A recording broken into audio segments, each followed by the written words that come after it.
この動画は過去動画の再放送です。途中紹介されている別動画は現在アップされていないものもあり、リンク切れしている場合がありますが、ゆっくり再アップしていきますのでお待ちくださいね。それではご覧ください。こんにちは、斉藤直樹です。今回は絵が下手な人これやっちゃってます。ダメな練習法。ということで、よくね、効率的な練習法どういうのがありますかってね、そういう質問をよくいただきますが、それと同じぐらい多い質問が、無駄な練習法。ダメな練習法ってどういうのがあるんですか？それをやってしまっていないか心配です。という質問なんですね。確かにね、素早く効率的に上達したいと強く願っている人にとっては、あまり効率的じゃない練習法、非効率的な方法、成長につながらない方法って避けたくなっちゃいますよね。わかりました。今回の動画では僕が20年間プロのイラストレーターとして活動してきた中で、これやってみたけどなかなか成長につながらなかったなという非効率的でダメな練習法について紹介していきたいと思います。これね、意外と皆さんもやっているんじゃないかと思うので必見ですよ。それでは早速紹介していきましょう。細かいパーツだけ練習する。まずですね、これ結構皆さんやっている方多いんじゃないかと思うんですよ。こんな風に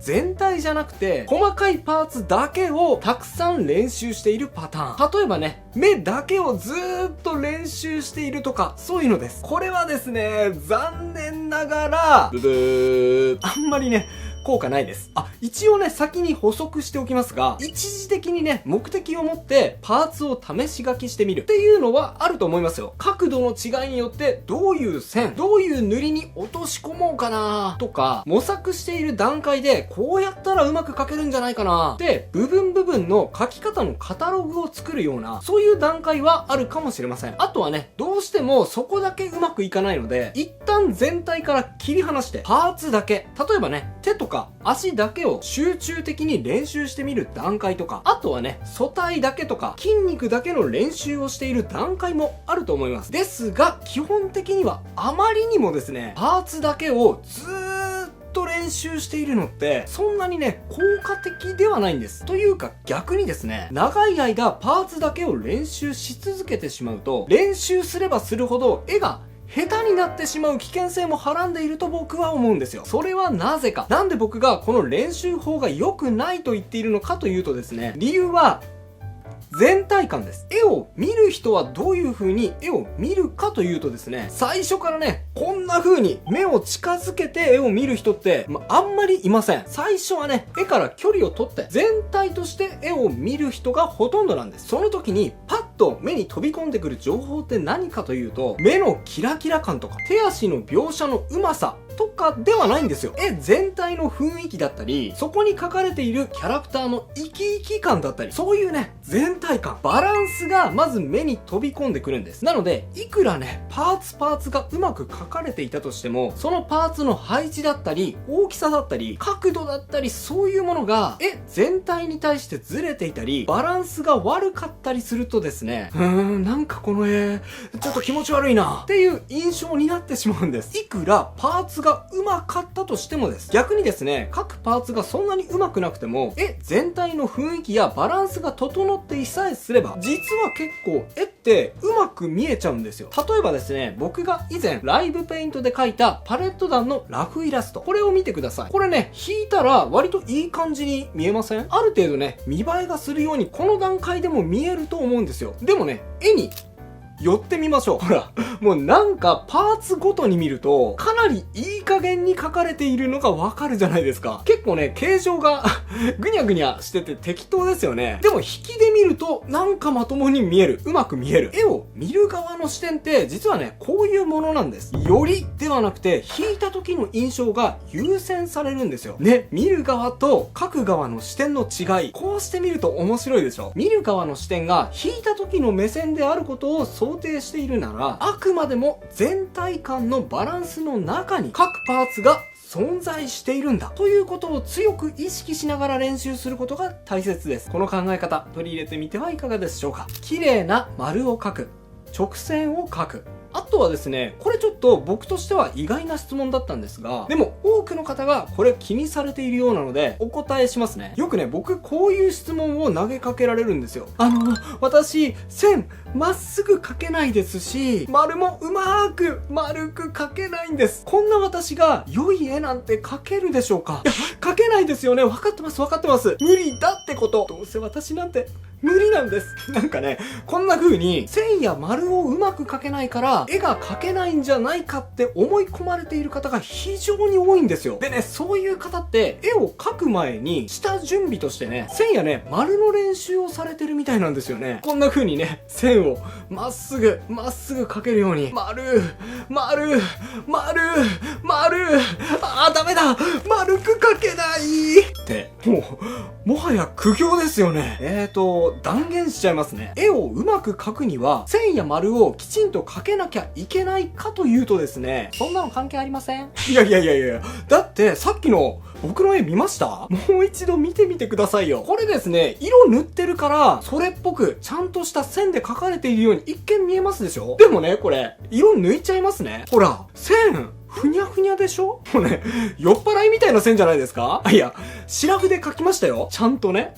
でもね、シラフで描いて、この、ふにゃり具合ですよ。この人、線まっすぐにとか、丸きちんと描けるように見えます？到底できなさそうじゃないですか？実際に僕、そんなにね、綺麗な丸とか線描けません。でもね、そんな僕でも胸張って、プロなんですよ。20年間、このふにゃふにゃな線しか描けない、この手で、絵で稼ぎ続けてきたんです。はい。なのでね、綺麗に線が描けること、円を描けることは、絵の上手さには全く関係ありません。もうね、綺麗に描きたかったら、直線ツールと正円ツール。もうね、ソフトにそういう機能がついてますから、それを使えばいいんです。そんな練習いりません。この部分についてね、もしそういう風に思っていたとしたら、全然気にしないでくださいね。修正せずに描き直す。ですね、これはちょっと、多くの人にとって耳が痛いことかもしれません。ですが、聞いてくださいね。皆さん、こういうことしちゃってませんか？よーし、絵描くぞ。よ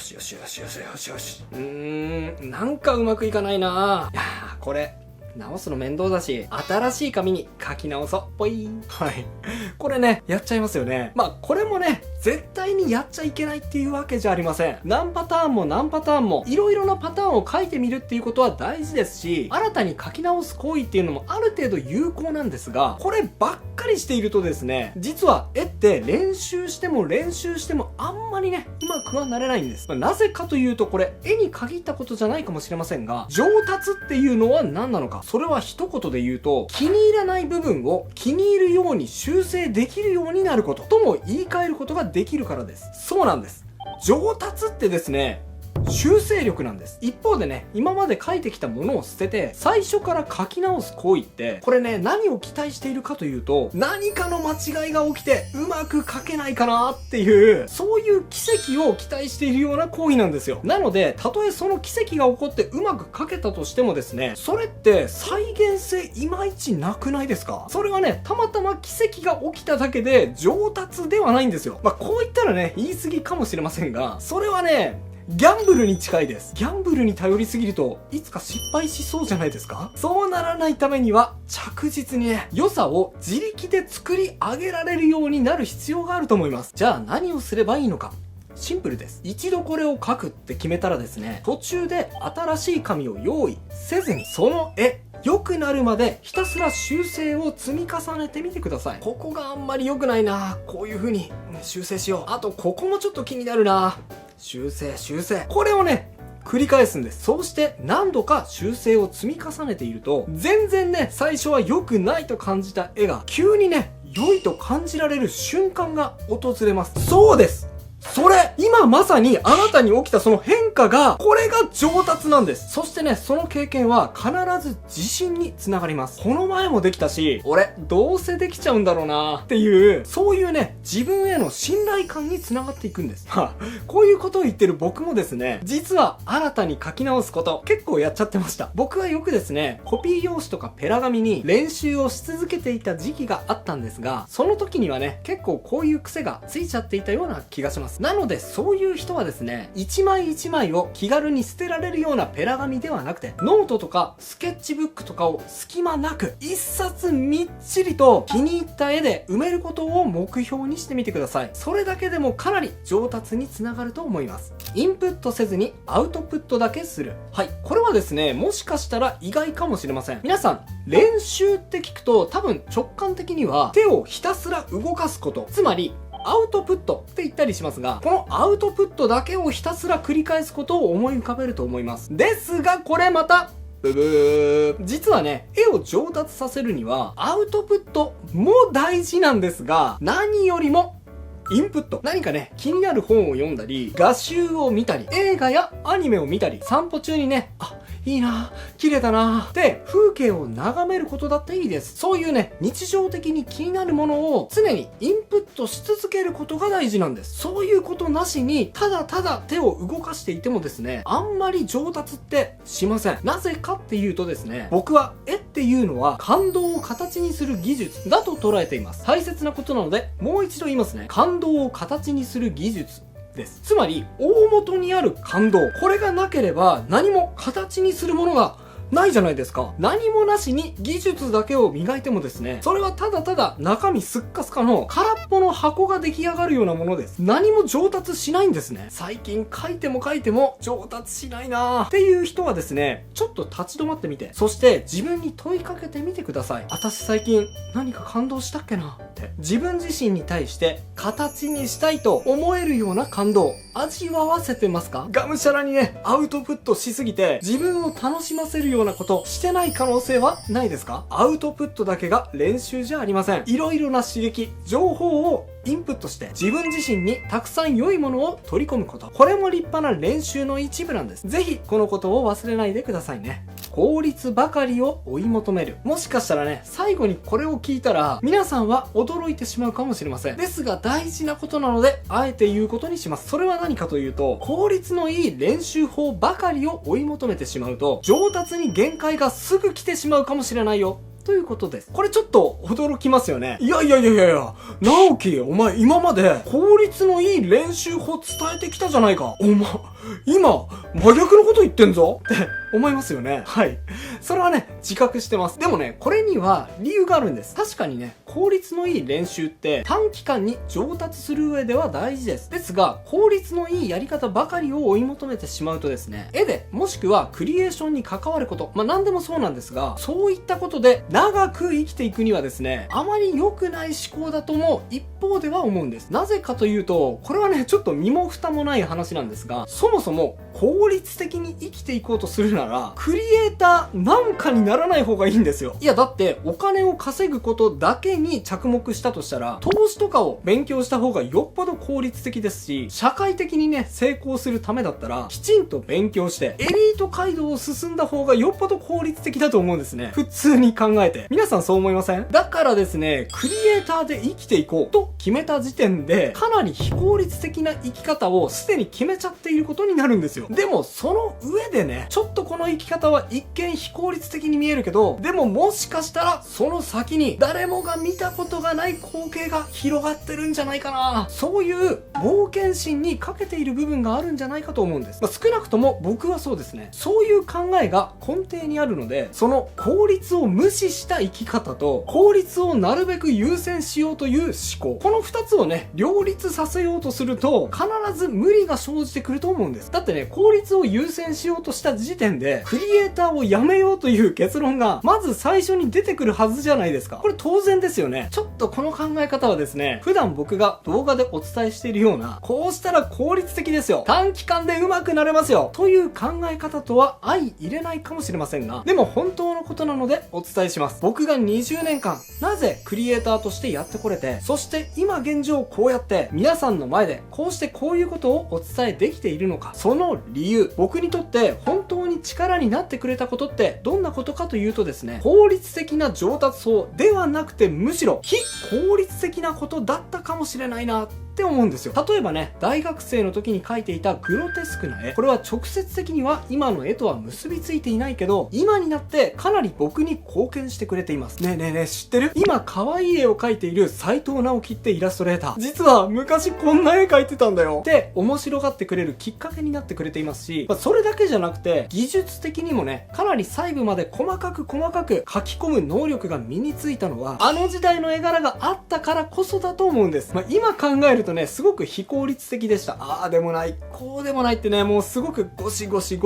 画面をこすりながらね、試行錯誤していました。その時もね、これ何になるんだろうって思ってたかもしれません。でも、今、YouTube で添削動画が人気になってくれていますが、そういった添削動画で解説している技術や知識、その多くは表立っては活動できていなかったけど、あの時代に、ああでもない、こうでもないってしながら地道に磨き続けてきた、非効率的な活動を続けていた、あの時代の活動があったからこそだと思うんです。あの非効率的な活動があったからこそ、今の自分があるように感じているんですね。そう考えると、クリエーションっていうのは、時として非効率的なことがオリジナリティにつながることがあるんだと僕は思います。効率的な上達のその先があるとしたら、もしかしたらそういった非効率的な活動によってしか突き抜けられない部分もあるのかなって思うんですよ。だからですね、これは矛盾しているかもしれませんが、僕が伝えるような効率的な練習だけにはこだわらないでほしいんです。むしろね、俺はお前が言うような非効率的な方法をやって、そしてその先を見せてやるぜっていうね、気概がある方だとしたら、僕はその思い大事にしてほしいんですよね。だってクリエイターってそういうものだから、僕は動画のコンセプト的になるべく正解を皆さんに効率よくお伝えしています。でもそれだけにこだわらないように注意してください。効率だけに着目しすぎて正解だけを追い求めないでほしいんです。時にはね、これってちょっとバカらしいかもしれないけど、でもこれやってみたいんだよなっていう気持ちが湧いたら、迷わずね、その非効率的な方法を取ってみてほしいんです。その気持ちに素直に付き従うのがクリエイターっていう生き物です。僕たちはね、もうすでにクリエイターなんていう非効率的な生き方を選んじゃいました。効率的な生き方に背を向けて、バカらしいかもしれないけど、その非効率的な生き方の先に何かあるかもしれないなんてね、冒険心に溢れた楽しい生き方を選んじゃったんです。見せてやろうじゃないですか。そんなクリエイターの生き方ってやつを、僕はそう思うんです。以上が今日僕が伝えたかったことです。いかがだったでしょうか。また今回はインプットが大事というお話をしましたが、じゃあ実際にどういうインプットしたらいいの？なんかおすすめの本を教えてよという人も少なくないと思います。そんな時にはこちらの動画、本当は教えたくない絵が上達する本5選がおすすめです。いやー、今考えてもなんでこの本教えたのかな、言わなきゃよかったなーってちょっと軽く後悔するぐらい、これを見た方々が上達につなげている本なので、興味がある方はこちらも合わせてチェックしてみてください。ごめんなさい、やっぱりね、見なくていいです。はい、それではまた次回の動画でお会いしましょう。バイバイ。ということで再放送をお届けしました。いかがだったでしょうか。新チャンネルのチャンネル登録と高評価もよろしくお願いします。